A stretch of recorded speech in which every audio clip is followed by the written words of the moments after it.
colleagues in the program are situated across the country. And as you can see, we have sort of the entire breadth and width of the nation represented this morning during the call, which is exciting because we have entrepreneurship infusion happening across the nation thanks to the great work that all of you are doing for the program. So this is the agenda for the day. Finlandia University is going to give us an update of the Fellows Program there. And we have a little bit of a shift due to timelines. The summit follow-up on Drucker's Source of Innovation and the Marshmallow Assignment is going to be next. That's the second item. And then Chris has agreed to move his update after that. And also, I'd like to take a few minutes to talk about the website and posting and update the community on that. And Mike has a few updates, an update on the CEO conference that several of you have emailed me about. And I have an update about SEA conference coming up in February in Lisle, Illinois. So that's sort of the agenda for the day. And I also wanted to kind of set the tone for the updates. These are the program goals as the foundation established when we started this 6 years ago. And I don't want to repeat all this, but the implementation of these goals is where all of your hard work comes in and makes this happen. And we're also guided by a specific rubric that the foundation supports when it comes to entrepreneurship, which is, we have talked about this before, but again, we are talking about risk, reward, and control, and for-profit enterprise creation primarily. And there have been several discussions around this topic, and we want to always keep that in front of us.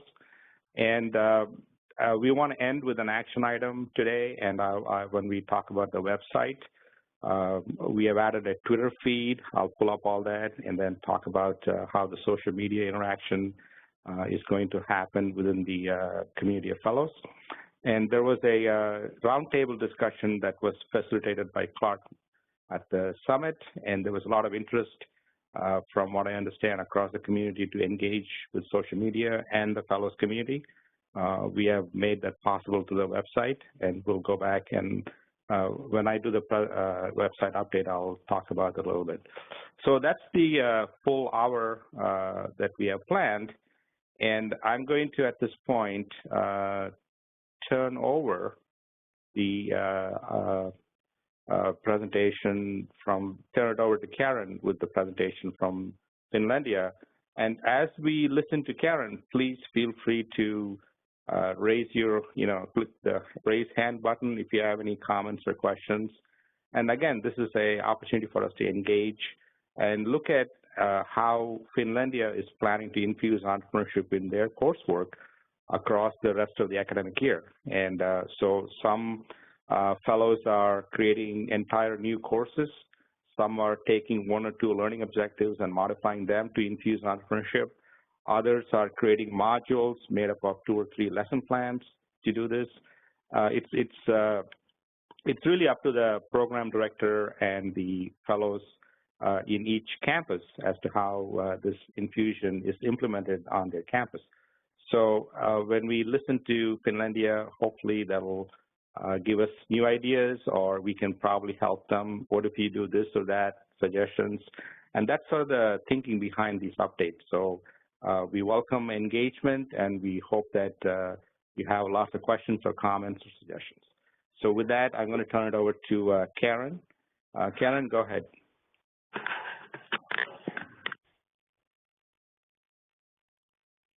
Karen, can you hear us? Oh, okay. Yeah. Can you? There, okay. Yeah, thank you. Yes. Good morning, everyone. I'm Karen Van Dyke, the new program director. Many of you worked with Bonnie Holland in the past, who retired in May. Our team is all new fellows this year and program directors. We were in Lisle at the conference and met many of you.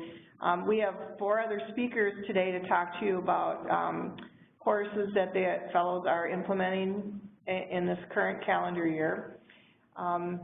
Again, most of our work in the past has been done in the International School of Art and Design as well as our College of Health Sciences. And we're looking forward to learning as much as we can in the years ahead. I'm going to turn it over to Kevin Manninen, who is the co-director, and he was also a fellow and faculty member in the past, to just provide a review of our past projects.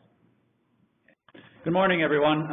As Karen said, I'll just very quickly review some of our past projects and give you some updates on earlier initiatives.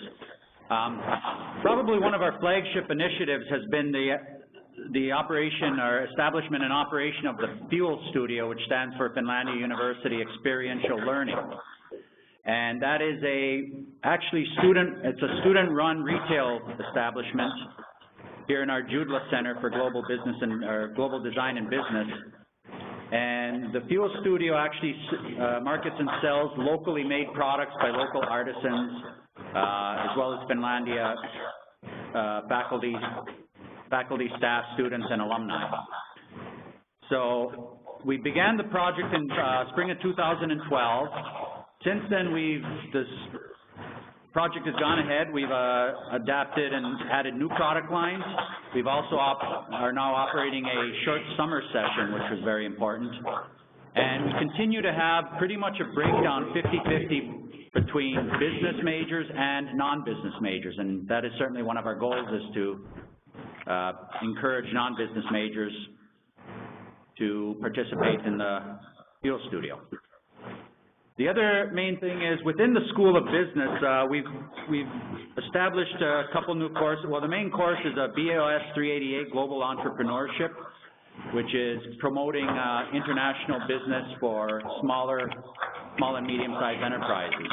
So looking at the opportunities that global business would hold for these types of endeavors. The other final thing is, because so many of our courses are in the School of Business relating to entrepreneurship, we've tried very hard to eliminate, for example, prerequisites and other things that would bar non-business majors from taking these courses. That's my summarization on existing initiatives. Great. Thanks, Kevin. Harriet, would you like to go next? Oh, Reka, go ahead. So before we get, can you introduce, are they introducing themselves, or Karen, how are you going to do this? I know I have met all of you, but go ahead. Okay, Reka. Good morning. This is Reka Ambadar from the International School of Business at Finlandia. And one of the classes I teach is e-marketing, and this is a course in which seniors act as consultants to fledgling startup businesses. And this year, we have a pre-selected list of businesses that require a website.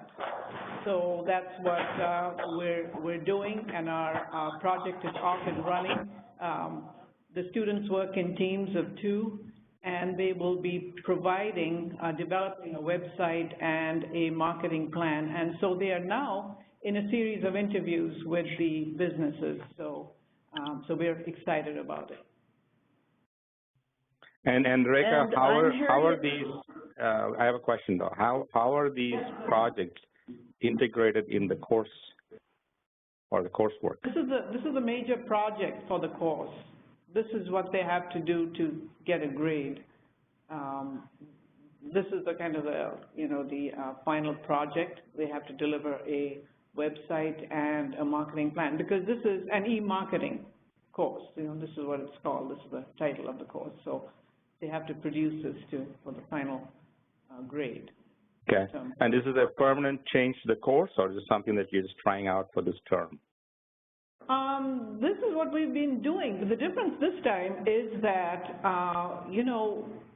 my colleagues in the International School of Art and Design suggested a platform, a program to use, and so we're using that. I'm very excited about that. Squarespace is something we're using, something new. So we're really excited about that, and that was suggested by my colleagues in ISAC. Cool. We have a question from Cal State Fresno. Go ahead, please. Yeah. Hi, I had a question question about the e-marketing class. Are the businesses paying anything? You know, are they providing a stipend or a scholarship or anything for the students, or how is that? I mean, is it actually commerce in the classroom, or is it a class for the class project only? This is for the class project only. Now, actually, our students are acting as consultants. They are helping the businesses. You know, they could use some marketing advice. So it's the students who are acting as consultants. No, they get nothing from the businesses. But these are small entrepreneurs that are in our Business Innovation Center. So they're serving our entrepreneurs. Oh, great. So it's, okay, so it's a further integration of the components of the program. That's very cool. Okay, thank you. And I have to say that I love the FUEL acronym, by the way. Okay. So we can maybe borrow that, Betsy, for you. For sure. With their permission, of course. We sometimes have to convince people that we're not selling gasoline or oil. Okay. Great, thank you. Go ahead. Okay. So I'm Harriet King, and I'm adjunct, and I'm teaching a class in the International School of Art and Design for Business for Artists. And I've incorporated many of the things I learned when I was in Chicago, including opportunity recognition, and the students are using their own resources to find out things online, like funding for any kind of art business or other business, payment and accounting systems, marketing, idea generation. We've talked about networking and the role of passion and motivation, flexibility, choices in work-life balance, teamwork. So I've just been using pretty much everything I learned to incorporate into that class. Great. Which is a freshman class for art majors. Art majors. Okay. There are 12 students. Okay. Thank you. You're welcome. Hi, I'm Philip Faulkner, Assistant Professor of the International School of Art and Design. I'm actually sort of designing and proposing a new course for the fall of 2015, subtitled Self-Publishing for the Artist. It's building on an existing course which focused solely on illustration students pursuing perhaps children's books and comics and narrative or graphic novels, narrative-driven projects, but I want to open this up, unlike the preceding effort, to all studio art majors. The idea is that then it's a much wider scope of inquiry as far as researching platforms for delivery and so forth. So students, ultimately a summarization of the effort, students will create a compendium of their work. They'll identify their target demographic for this distribution, which may include, as mentioned earlier, linear works of comic books, children's stories, graphic novels, etc., but also more unique projects such as a collection of artworks catalog to perhaps shop around to galleries for exhibition or representation, possibly creative magazines, as well as artist books. So that would mean kind of books where the content was created specific for distribution kind of thing. And ultimately, students will be researching both digital and physical formats, which will include print-on-demand services similar to like Blurb and Lulu, if you guys are familiar with some of those, as well as some online distribution platforms like Amazon and iTunes, and EPUB and PDF downloads. So whether they're pursuing, you know, different price points, I guess, as far as their research should yield that. And lastly, they'll be developing a strategy for propagation, which is going to include online presence, such as storefronts or employing existing community sites, marketing deployment, whether that's a social media awareness campaign or, again, these are little physical distributions to raise awareness around their studio process. And then lastly, some software mastery, which would include online tools, but also like the Adobe Publishing Suite. And lastly, the idea of ISBN acquisition, so they could actually be compensated and officially register these projects within these formats of Amazon and iTunes. Is this a permanent course you're adding? Yes, hopefully. It's in the process of being approved and should hopefully run. As mentioned earlier, the current course is open to a specific select of studio art majors that are focal on illustration specifically. I'm hoping to open that curriculum up to welcome any studio art majors, which would include drawing, painting, and illustration. So the idea that you can still employ one of these self-published tools, not simply just for kind of the niche market of a children's book or a comic or something along those lines. much wider scope and much more, I think, adaptable for their own studio practice. So. And is this a required course then for those majors? This will be a required course, yes, for studio art majors specifically, and when I say studio arts, that's drawing, painting, and illustration majors. There may be an opportunity for fine art majors, BFA pursuants to select the course as an elective, perhaps, and see how that could serve their studio practice as well. Cool, wow.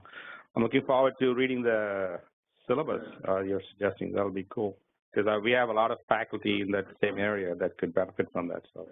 Thank you for the update. Are there any questions or comments for Finlandia from the community?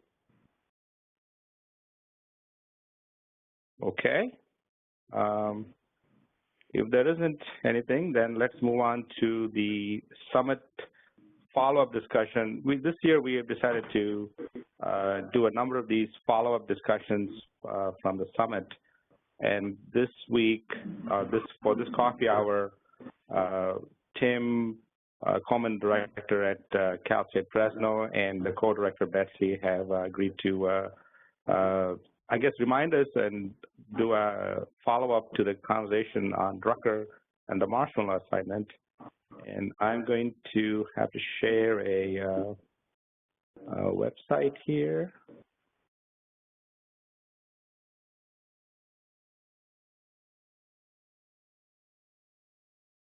So this is the one that, Betsy, this is the video. Correct, yep, thank you. Okay.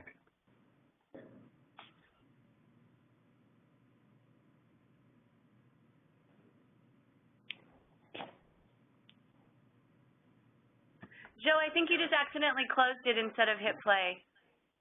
Just playing. Oh, it is? Oh, good, okay.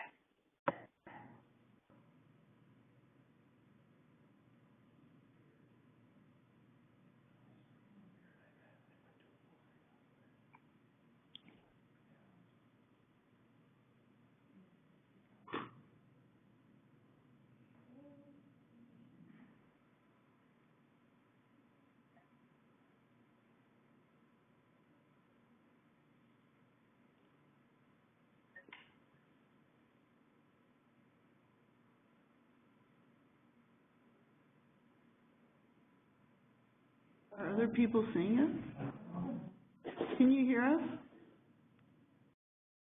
That's good. At least now we know they can't hear us. We're not seeing a video.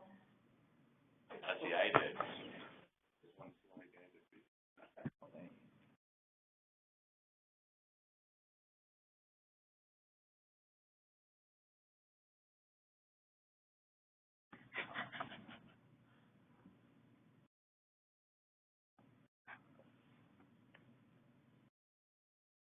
Joe, I don't think we're seeing the video.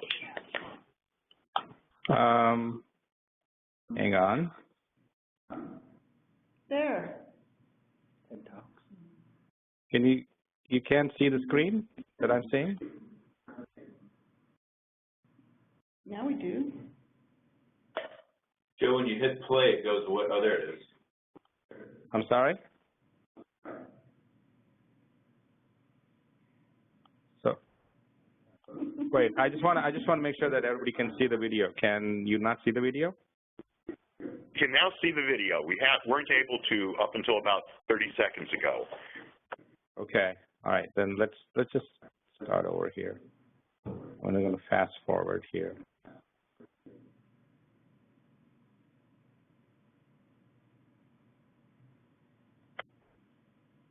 The bad news is I don't think any of us can hear it. That's the same thing. Those are PowerPoint slides you're looking at, not the video. Oh, there's the video, but now there's no sound. Huh. So how do we do this? Okay, if you can't see the video, then I could send everybody the link. You can, I don't want to waste the time here if you can't hear and see the video, but that's, it could be a number of issues with the YouTube or your firewalls. That's So okay, so you know what, we'll just talk through it, not a big deal. Talk through it, yeah. Yeah, and then we'll have, everybody, we promise, we'll have Joe send you all the link afterwards. Yeah. So sorry for the tech difficulties. Okay, so here we go. You want to talk through the video and I'll talk about my, okay. Okay, I will talk about the video, and I do encourage you to all go and look at it. It's only about 6 minutes or so, and it's very effective. It's entertaining. People enjoy it. And the video is something I usually do after the session's over because it gives a very good summary of some of the things that people may have seen or done. It's a very good connection. It also talks specifically about those particular groups that perform well. And the one that we always enjoy, particularly when we're using this either in the corporate world or among business students, is that business students are the worst performers out of all of those who do that particular challenge. So the challenge goes something like this. And as I said, I've used this around the world, so it cuts across all sorts of cultures. People understand it and get it.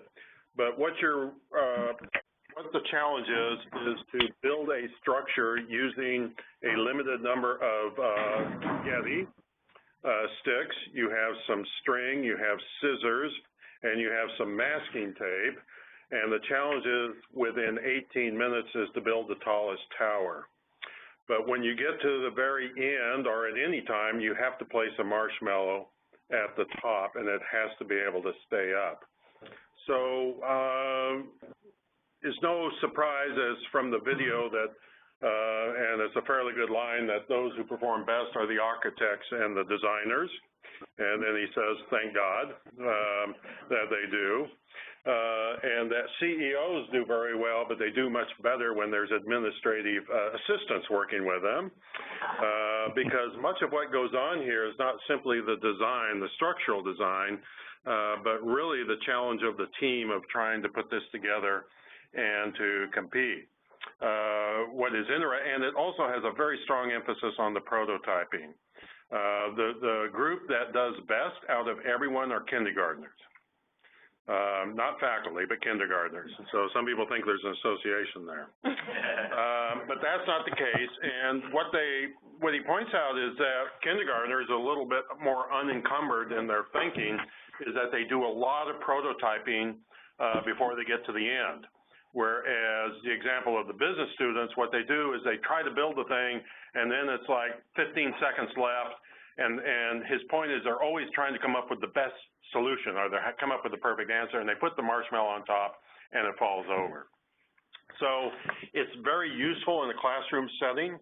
I teach in an auditorium of about 150 students, so it's tiered. Students will be on the steps. They'll be all over the place with their spaghetti.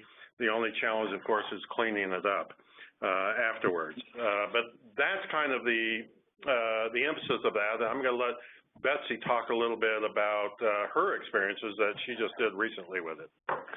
Yeah, and it was funny because I actually found out there's a group that performs worse than business students, and that is public relations students. I did this challenge a couple of weeks ago in my public relations entrepreneurship class, which is probably about 90% PR majors. And it was the first time I'd done it. I was so excited. You're seeing on the screen the directions that I gave to them, and we'll have Joe email you those too, so you don't have to type them up. I did it for you. And I was very concerned. As the clock ticked down, there were 18 minutes allotted for the challenge. I didn't know if anyone was actually going to build a structure that held a marshmallow, and I had all this beautiful summary that I was going to do based on the PowerPoint associated with the video that y'all are going to look at later, and it was a little scary. So when the clock went off, one of my 6 groups actually had a structure that was standing at all, and so obviously they won. And it was really interesting because I had to very quickly sort of reformat what my summary was going to be, and so that's one of the reasons I wanted to share this with you today, is because when you don't have a lot of success, you obviously have to talk about points differently. So I had them try to analyze why they failed, and that was kind of amusing. A lot of what Tim talked about the prototyping, some of the groups could not decide amongst themselves on what path to take, and so they were sort of ineffective, because by the time they decided on a path, there wasn't enough time to implement it. I had one group that had all leaders, and they confessed that they didn't want to take direction from anyone else because they were the ones that were used to being in charge. So that was amusing. We had to talk about how in different groups you have different roles and you don't always get to be the lead. And one of the summaries that we talked about in the video, and he also has PowerPoints too for you if you just Google Marshmallow Challenge on Google, is this idea of finding the marshmallow in your project. And so I put that bullet on the screen and I said, all right, so what does that mean to find the marshmallow in your project? And because of all of the folks that had failed the challenge, we sort of as a group came up with this idea, which I actually thought was pretty cool. And the idea is that when you have a project and your marshmallow is not standing on top of your structure, meaning things are not great, you want to look at the things underneath. You want to look at your processes. You know, do you have the right org structure? Do you have the right people? Do you have the right financial structures? Do you have the right manufacturing? Do you have the right distribution? And it was actually a pretty cool analogy, because if your marshmallow is at the top, things are probably going okay. But if your marshmallow is nowhere near the top or everything crashes, you probably have some work to do. And so we've actually been using that model in class subsequently. You know, when things aren't quite going right, we all say, hey, what's wrong with your marshmallow? And so that was kind of a real different way to summarize the challenge. So just one of the summaries from kind of a entrepreneurial perspective is there's a lot of things you can deploy in the discussion in regards to starting a business or building a product, because it does take a lot of teamwork. It takes a lot of emphasis on the launch effort, because that's essentially what you're trying to do is launch something and what the challenges are. So there's ways you can build metaphors into that and so forth, and I'll let you kind of work on that element of it. What I also wanted to continue on, and by the way, I just want to make note before we get too far down the line, I am displaying my fellows 2014 Summit coffee cup, which I take with me everywhere. So I don't know if that's the case, Joe, with other people, but I treasure it. I do too, Tim, so I'm not sure others. So I just want to get that established right now. We have a question from WPI, or comment, if you don't mind. Go ahead. Hi, Joe. This is Gina Betty. Hey, Gina. The marshmallow exercise, and I used it in an innovation and risk-taking module for high school students that came to WPI over the summer for the Frontiers Camp, and they were robotics engineering students. So I had them break up into teams, gave them all the supplies, and no rules, except that they couldn't tape the structure to the table. That was the only rule that they had. Knowledge should be at the top. So what one of the teams did, we had 7 teams, what one of the teams did was to take the string supply, and they made a basement level, and they wanted that measured to the top, and they won because it was the tallest structure from the basement level up.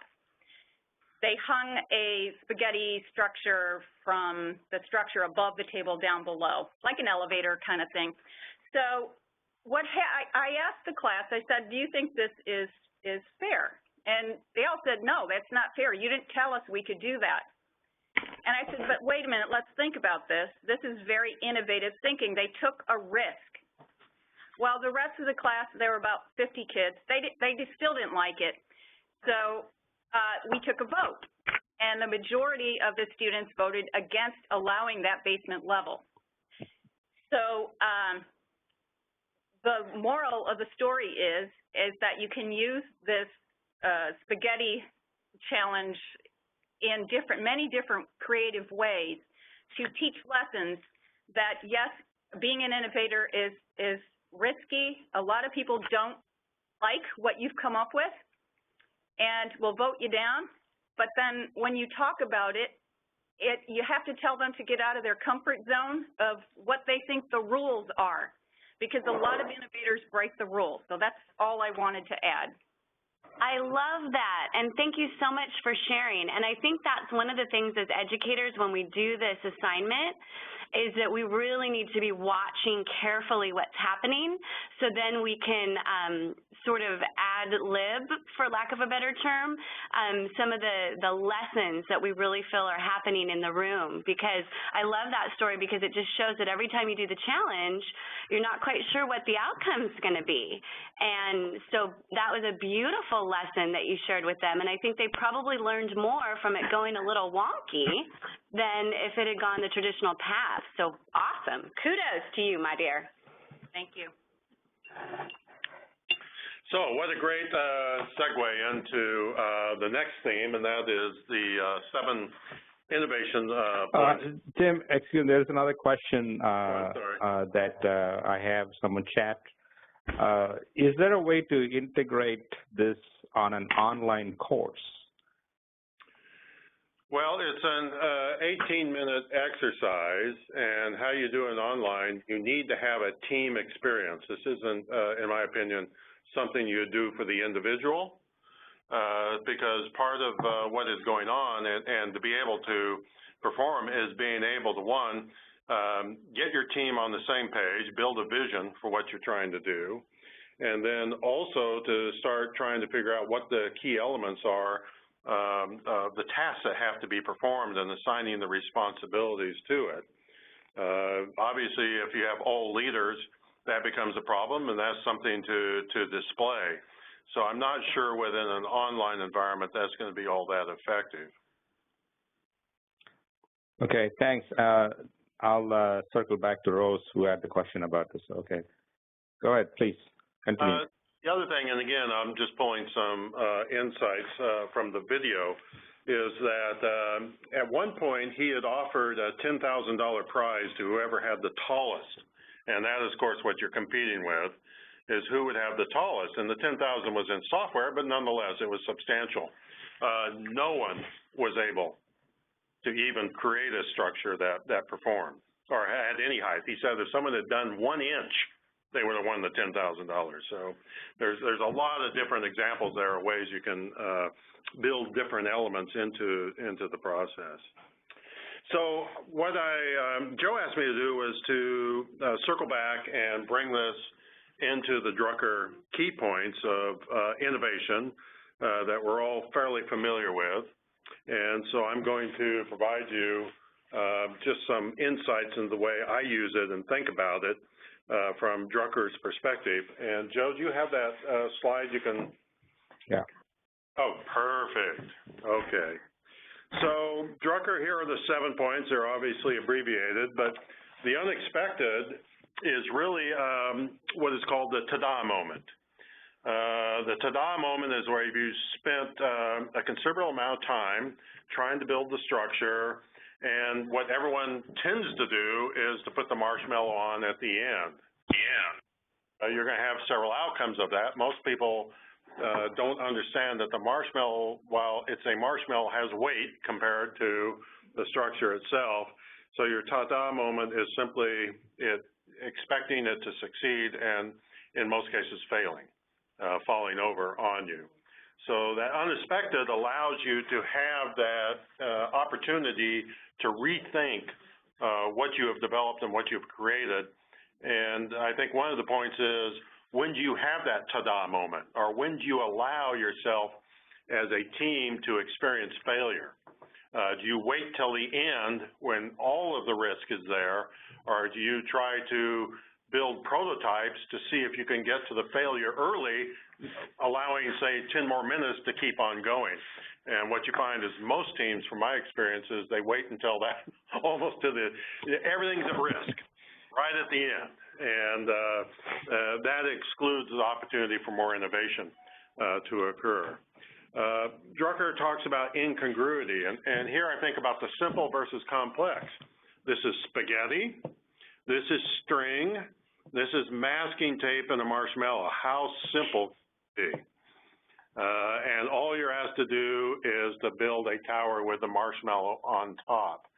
But what you discover in this process is that it is complex, and it does require a fair amount of innovation, and once the complexity is uncovered by the team, and again, sooner is better than later. Innovation based on process need, again, reiteration of the design or the prototyping. Prototyping allows for great moments of innovation. Teams should be doing the prototyping, much like the kindergartners do early on, but that oftentimes is not the case, and that becomes the point you make, is the importance of continually making those prototypes and the value of doing so. Changes in industry structure, and I think that was just recently the comments that were made by Betsy and the other professor was all about these rules. You know, it is interesting how people either will create their own rules or assume their own rules about what can and cannot be done. And I try to make the rules as simple as I can, or just very few. You cannot tape the spaghetti to the floor. And other than that, and you can't hang the marshmallow from the ceiling with the apparatus. It's over. So, you know, I've seen all sorts of efforts on that, but industry structure is important on anything you do, and that's where innovations occur. That, you know, do you actually assume or force the rules on you, you come up with something else. Demographics, I've never tried this, but it would be very interesting to organize teams, let's say all female, all male, or by older versus younger, or any other types of differences you want, to observe and try to understand if you can identify and then point that out. It'd be fun to have mixed groups on whatever demographic measure you want versus homogeneous, and then try to capture the innovation that goes on or perhaps doesn't go on. Changes in perception, and I think most of you will understand this. When guys do it, they just want to get as tall as they can. Women tend to look more for structural soundness in their developing. And what you begin to realize is that the fallacy here is that you have to make it as tall as you can in order to be successful. And the more you try to make it tall, the more risk there is in trying to be successful at it. And so you can really get some very big differences in there. But if you can get people to begin to understand that, you know, in many cases, you don't have to have the very tallest thing you can do based on the amount of spaghetti you can have. You can really look and actually succeed just by simply coming up with a structure that is not necessarily going to be the maximum height you can get. And then finally is new knowledge, and that gets back to the design and management of the group and the importance of that. And again, I think in the video he talks about when CEOs, they do okay, actually better than business students, but when he puts CEOs on there and they put their administrative assistants, the performance goes way up. And I think that's a lot of it, is that you have now someone who goes in and knows how to manage the team without being the leader to a large extent. And so that becomes an important kind of knowledge for understanding whether you're creating a product or launching a business and being able to map that out. So hopefully those points are useful. It would always be nice to, for instance, if you are doing the Drucker exercise, to either within that class or in the following class to do the marshmallow and then circle back to the Drucker steps to innovation. Great. Thank you. Thank you, Betsy and Tim. It's a great presentation, and I think it highlights the activity that we spent time on at the summit. And I've used this in my classroom. It always gets students engaged and get the conversation flowing on many areas, and how we use it, I hope, is example as to how others in the community can use it. Before we move on to the update from Wichita, since this program is designed to integrate community partnership or fellowship and community of practice. We do this every time we sign on, which is like a roll call. And I'd like to know if Beloit is represented today on the call. Yes, we're here. Great, thank you. And I know Fresno is here. And Colorado Mesa? Anybody from Colorado Mesa on the call? Okay, Cornell? No, we are. Okay, this is Georgianne? Yeah, hi, Joe. Sorry about that. Hi. Oh, that's okay. Cornell is on the call, correct? Correct. Okay. DePaul? Yes, we're here. Okay, thank you. Elon? Yes, we're here. And I know Finlandia is on the call, and IIT? Yep, we're here. Thank you. ISU? We're here. Illinois State? Thank you. Yeah. And Lawrence Tech? Yep, we're here. Great. Milliken? Yes? Great, thank you. North Central? Hi, Joe, we're here. Thank you. SLU? See, Jerry's on. Thank you, Jerry. Yeah, I'm on. TCU? Yep, we're here. Thank you. And UNCG? We're here. Diane? Okay, thank you. And Webster? I'm here. Ramin, hi, Joe. Thank you. Wichita State is here, and WPI is here. We heard from Gina.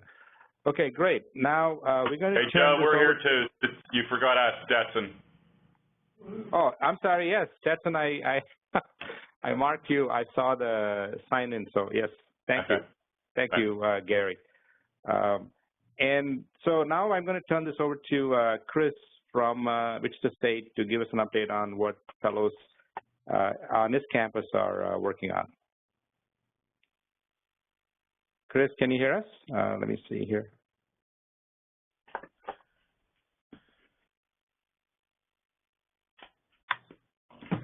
Okay, Chris, can you hear us? Yeah, I can. Okay, go ahead, please. All right, good morning, and thanks, Joe. Thanks for the opportunity to report on Wichita State's program. This year, we are focusing on a number of things. One, just in the last month after our last call, we started conversations about how we can make our entrepreneurship minor more accessible to non-business students. We have a minor and major in entrepreneurship as well as a graduate certificate in entrepreneurship. And we have gone to, we've designed that to be hopefully appealing to non-business majors and kind of taken away all the prerequisites to enroll in those courses. But as of right now, all the courses are taught by entrepreneurship faculty, but the discussions that we are talking about as a group is how can we make Coleman-taught courses count towards that minor.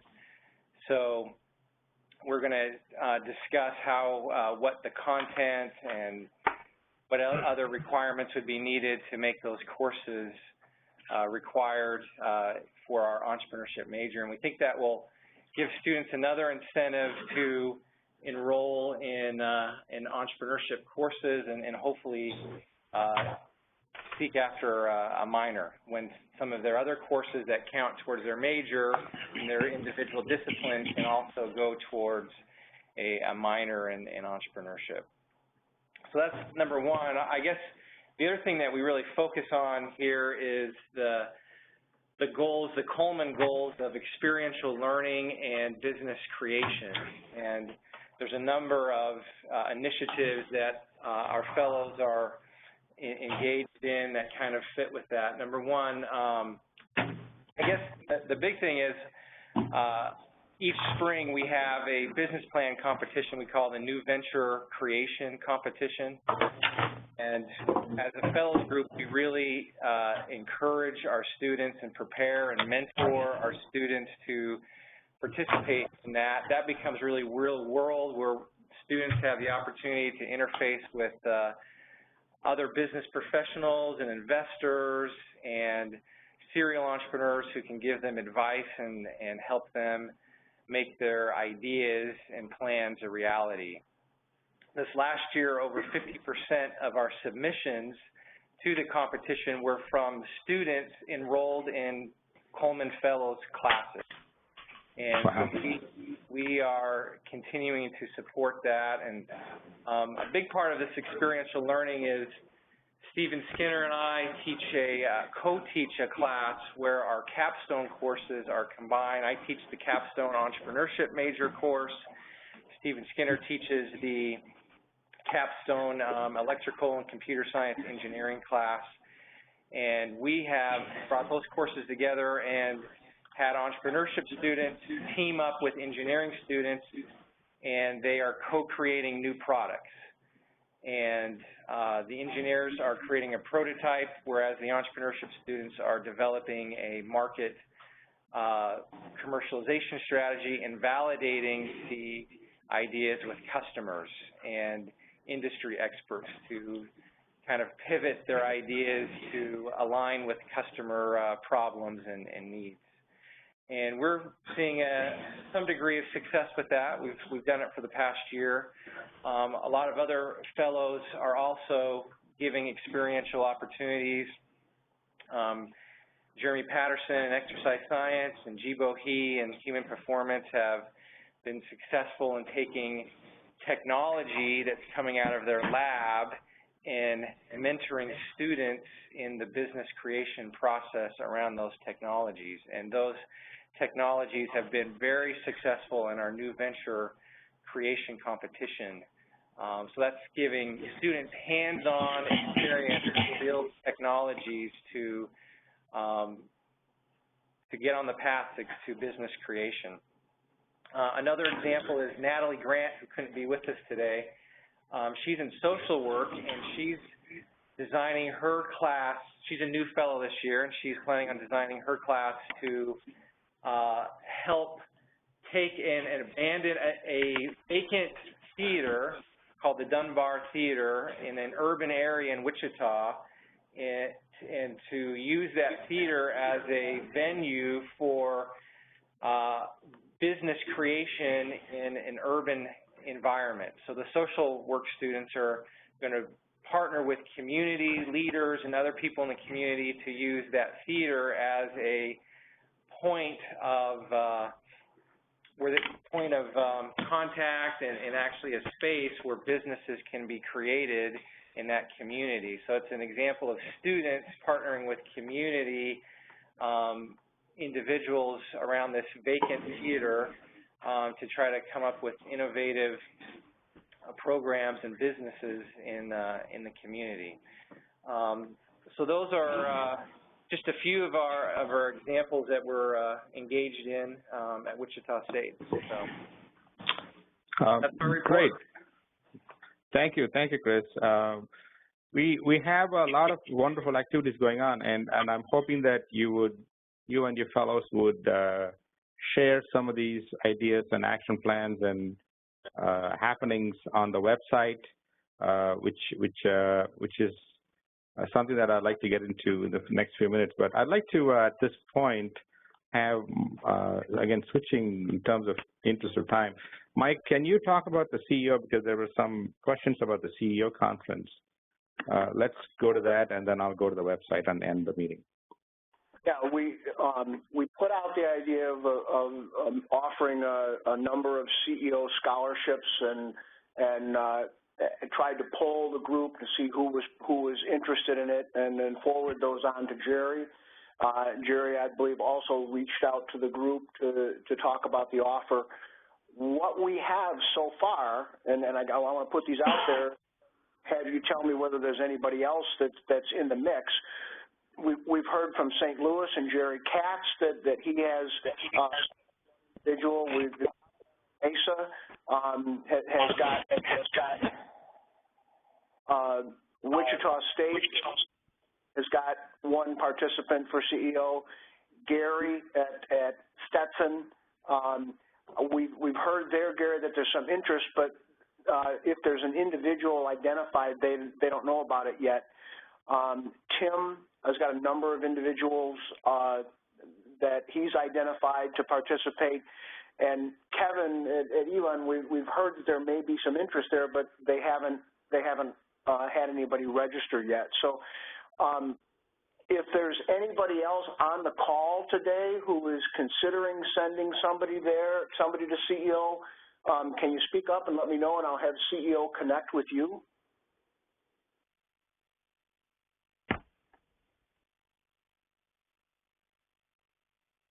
Okay. Let me see. I want to make sure I haven't muted anybody. Mike, it's Harold. I'll call you later. Okay. Gary and Kevin, could you let us know whether there's any potential interest? So we're kind of looking at kind of the regionality of it, and whether you guys, being relatively close to the conference site, whether that would be something that you guys would have an interest in or availability for. This is Stetson, Gary. I actually signed up for the CEO already, and I think I did it through Amy and did it through the registration just yesterday. Okay, so, great. That's good to hear. Thank you. And thank you for that. I appreciate that. This is Jerry in St. Louis. We've got basically the two leaders of CEO are going down, as well as the coordinator in our office who will be down there. You've seen him as Mr. Pitch. So that's the crew that we've got going. The distance basically is cut down the number of students who were willing to go, because they needed to raise a bigger portion, a bigger amount of money on their own. Yeah, those of you who have been around for a while know that in the off cycle like this, when the conference moves, it's a challenge to get kind of the usual suspects there. So we appreciate any and all interest in people going down there and participating. Thank you, Mike. Kevin. Oh, go ahead, Kevin. I was just going to say, we are going through some sort of shaking up in our student organization, and so I'll follow up with an email to the student that was considering going. He's the leader of the organization right now, and try to get back to you early next week. Great. That'd be fine. And I'll loop back around to Jerry Hills and Amy at CEO and at least let them know what our conversations were here today. I'm glad Gary, thanks for reaching out to her, and so there looks like there's going to be some money available, out of this Coleman Scholarship pool. So if that is additional incentive for anybody, let us and CEO know. Great. Thanks, Mike. And if you have any other questions, email me or Clark or Mike. We'll be happy to facilitate the process of getting you registered and get you to the conference if you have an interest. I just wanted to, there is a question from Diane. Go ahead, UNCG. So you're helping fund students too, not as well as the Coleman Fellows people, right? Yeah. Our original thought was to try to get fellows there, and who are interested, but we don't have a ton of interest there. So if we've got a little bit of student interest, that's fine. That's fine. Okay, and you would fund the registration fees, not travel, right? We were focusing in on the registration fees. Now, whether CEO has any additional scholarship money on it, I don't know the answer to that. I already checked with them, and they don't, is what I was told. So that's why I'm asking. Okay. Thank you. Okay. So thank you, Diane. Thanks, Diane. Okay. So if there is any other, there is a question from Beloit. Go ahead, Warren.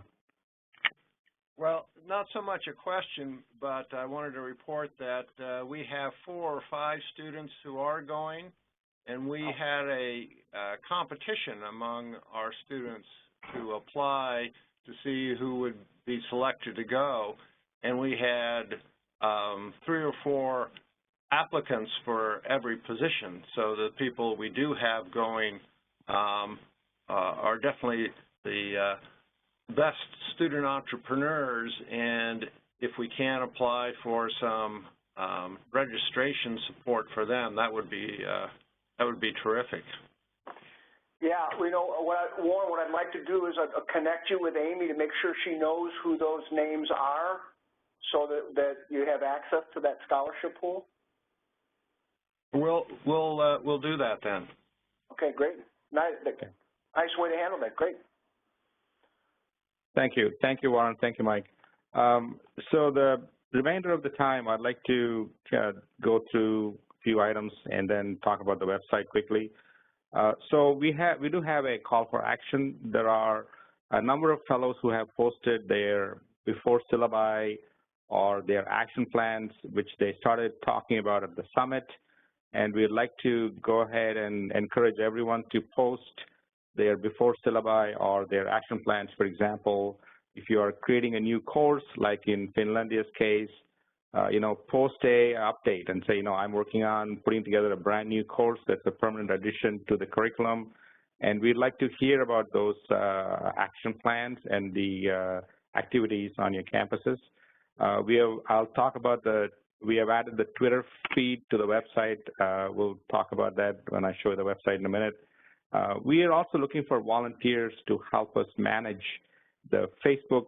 We have a Facebook group created, and Karen from Lawrence Tech is going to be one of the managers, but we'd like to get more volunteers engaged in the process.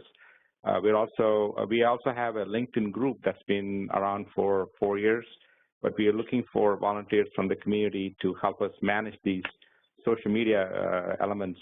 I am personally working with a couple of fellows to help me manage the Twitter account and the YouTube that is more content-oriented. We are managing that, so we are looking for volunteers to help us do that. At this point, I'd like to switch to the website. By the way, the website was hacked, and sorry about that. It's just the way we had to deal with a lot of back-end issues. I raised the hand so we are over all that. He'll get to you in a minute. We are over all of that hacking issues, and the site is now secure, up and running. And we, as you can see on the screen, we have added a Twitter feed, so you could you can retweet from the @Coleman Fellows. If you go to your own Twitter accounts and look at all the feeds, you could retweet or add a new tweet. We encourage you to do that. That's an element of social media that the community has told us that you would like to see happen. And I'm hoping that it won't be just me retweeting. I'd like to have many fellows engaged in this process. And the same thing goes to the Facebook when we have that launched. We have the Facebook, but without managers, I don't want to turn on the plugin to the site. The other thing is, in terms of the site itself, if you have not created an account, please do so. But I'm going to actually walk you through how you post a before syllabus or an update. And I want to make sure that we're all on the same page when it comes to that. Okay, so we also added a comment section to all these updates that we have. So, for example, DePaul, Director Dr. Welch posted a syllabus and this activity report, and I went in and commented on that. And I said, and we encourage others to, we get together once a month, but there is constant activity throughout the year, throughout the academic year happening. And if you look at the Newswire, this is the actual update that DePaul posted, and right below that you would see a comment box. And this is my comment. You can reply to that, or you can add your own comments. So we want engagement from the community of practice as much as possible. So if you make it if you make an effort once a month or once every week, whatever time allows to engage with the community of practice, for example, Gina's idea of allowing rules to be with the marshmallow assignment. That'll be an interesting dialogue to have online. So we are hoping that the community will engage on the site as a asynchronous activity of engagement that can happen all throughout. So if you wanted to post a syllabus, which is the next thing that we are asking you as a for an action item. So you go to the, everything starts from the Fellows Connect tab, and you are going to submit a syllabus, and you type in a description, and you type in a title, and without these two, you cannot actually submit anything. So you, and you upload a file, and I don't want to take time to do that. It's 11 o'clock, and I know that people are signing out. But it's very simple. It's all working properly. There should be no issues. And we are asking every fellow from every campus to either post a before syllabus or a activity plan. And if you, and again, this is the categories that you would use to choose where your syllabus belongs. And it's very basic, and a lot of people have done it. So your directors can help you. And if you have any issues with any of this, please email me, and I'll be happy to walk you through that. So we are at the 11 o'clock hour. If there are no other questions or comments, I see a chat come through. This is Rose going to help with it. Okay, so yeah, I'll cycle back to the participants, and if you email me interest in the Facebook or LinkedIn groups, please let me know. Otherwise, have a great rest of the Friday today, and have a great weekend, and we will connect again on the 21st of November. Thank you. Thank you, everyone. Have a great rest of the day and a good weekend. Bye-bye.